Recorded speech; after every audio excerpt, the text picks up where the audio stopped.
CDECK can be installed on all types of surfaces, but first, it is essential to identify the best solution for your space. Let's start by analyzing the base. Is it level, or does it have uneven areas? Can it be drilled or not? Does the floor level need to be raised?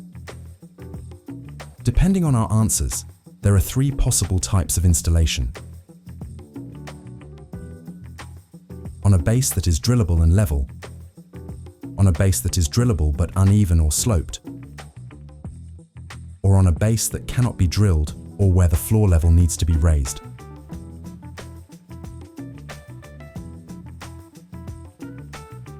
Now let's look at each case in detail. If the surface is drillable and level, such as a concrete block or a cement slab, installation is carried out using quick-fix PVC joists, which are fixed to the ground and sit fully supported. For this solution, an available height of approximately 52 mm is required.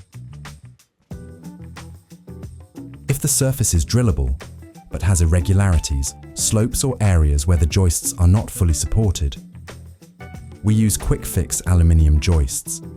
These are structural elements that can span up to 500 mm. For this type of installation, the minimum available height is 52 mm. If the surface cannot be drilled, such as areas with waterproof membranes or compacted soil, we use a cross structure of joists and aluminium tubes, fixed to each other.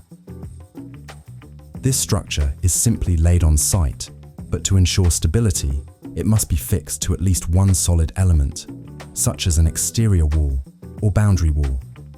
For this solution, the minimum required available height is 132 mm. If it is necessary to raise the floor level, this same cross structure can be combined with CDECK plots, which are height adjustable starting from 180 mm. Regardless of the type of surface, CDECK always offers a solution that adapts to your space. Before starting the installation, consult the CDECK technical data sheet and read it carefully to the end. If you have any questions or specific requirements not covered in the datasheet, please contact IHT.